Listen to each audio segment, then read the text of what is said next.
Hello everyone, welcome to the session.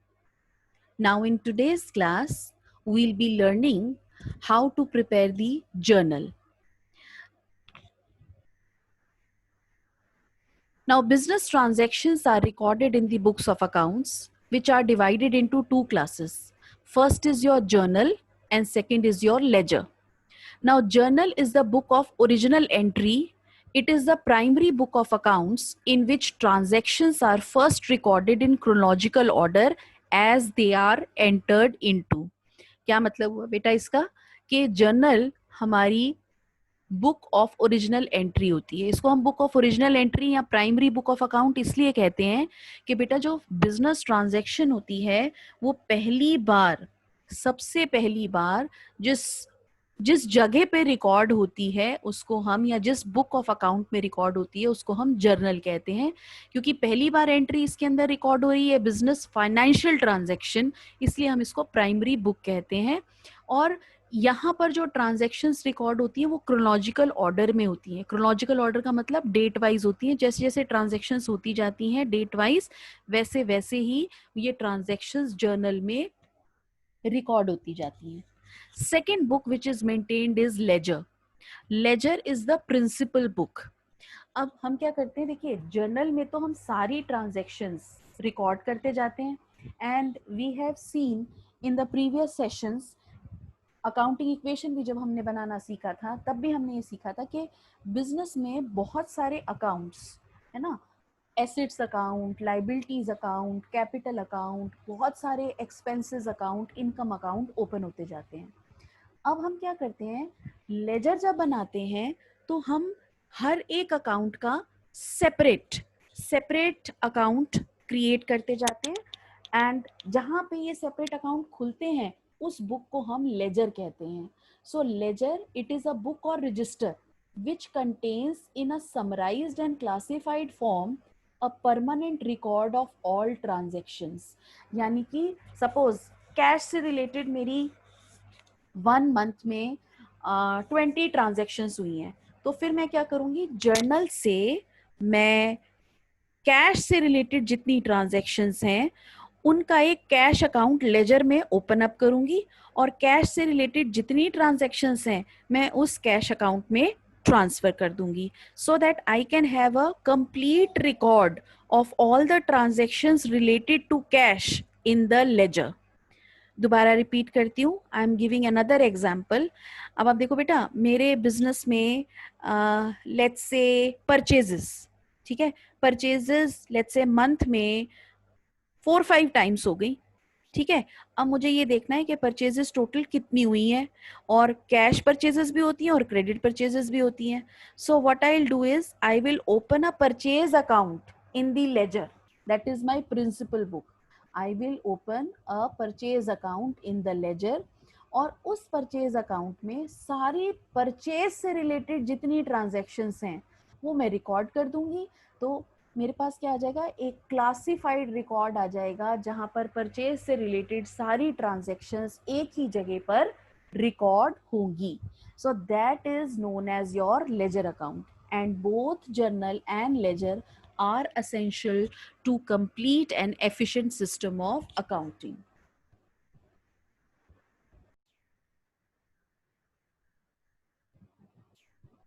Now, advantages of journal are: journal reduces the possibility of error. The possibility of error is reduced as the amount to be debited and credited are written side by side and the two can be compared to see that they are equal. है ना. We saw, अभी हमने जब last session लिया था तो हमने देखा था that in every journal entry sum of all the debits is equal to sum of all the credits. Fine. So the chances or the possibility of error is reduced. Then second advantage of journal is it provides an explanation of a transaction. कैसे? Along with the entry in the journal, a complete explanation is written so that it is possible to understand the entry properly later. हम क्या करते हैं बेटा, हर journal entry के नीचे bracket में एक छोटी सी नरेशन लिखते हैं.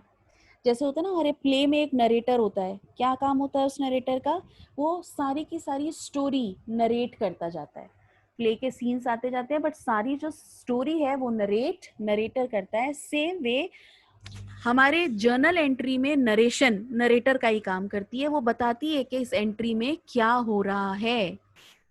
The third advantage of journal is it provides a chronological record of all transactions. Transactions are entered in the journal in a chronological order. Hence, the order in which they occur enters the record permanently.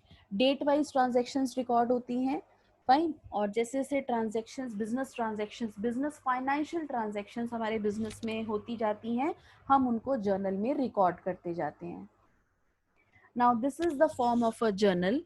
The first column is date, और अगर मेरे को date ना दी हो तो serial number. The second column is particulars. अब बेटा जो हम एंट्री रिकॉर्ड करते हैं ना, वो पर्टिकुलर कॉलम में रिकॉर्ड करते हैं, और नीचे हर एंट्री के नीचे ब्रैकेट में नरेशन लिखते हैं कि इस एंट्री में हो क्या रहा है.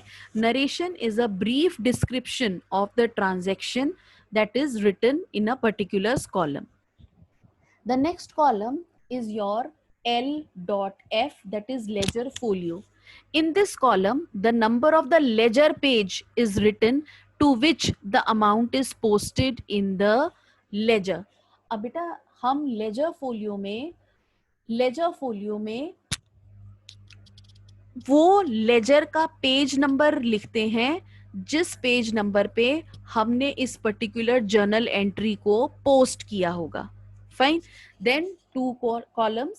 First is your debit column. तो जो अमाउंट है, the amount debited is written in the debit column and the amount credited is written in the credit column.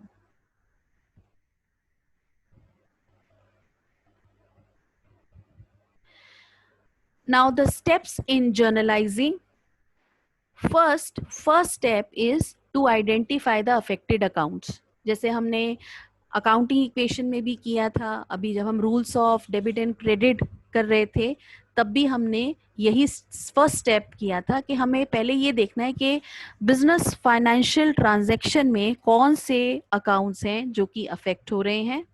Then we have to classify them according to the types of account. आप किसी भी basis पर अब classify कर लीजिए, classical जो traditional approach है उसके बेसिस पर या मॉडर्न अप्रोच है उसके बेसिस पर.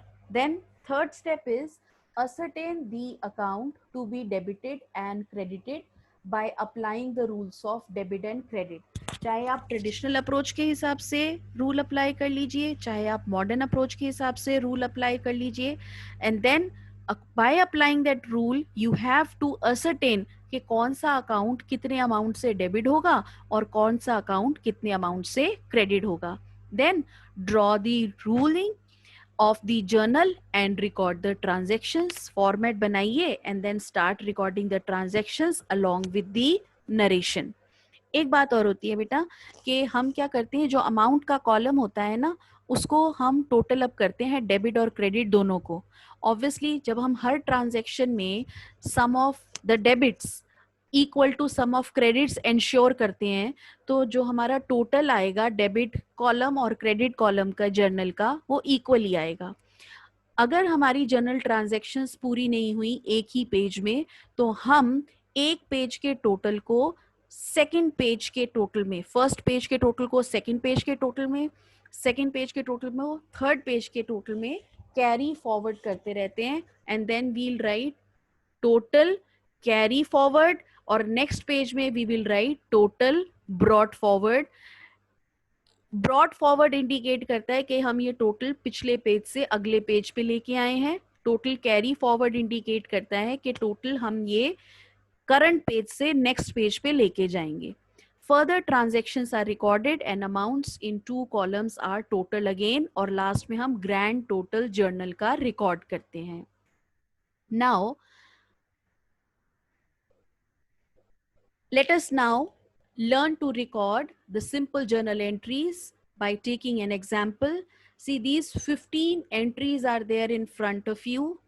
We had already discussed these 15 entries in our previous videos. It's an assignment for you. Kindly pass the journal entry in proper format. Fine. We'll discuss the solution of these entries in the next class, and we'll proceed further with more journal entries. That's all for today from my side. Hope you have enjoyed the session. Thank you very much.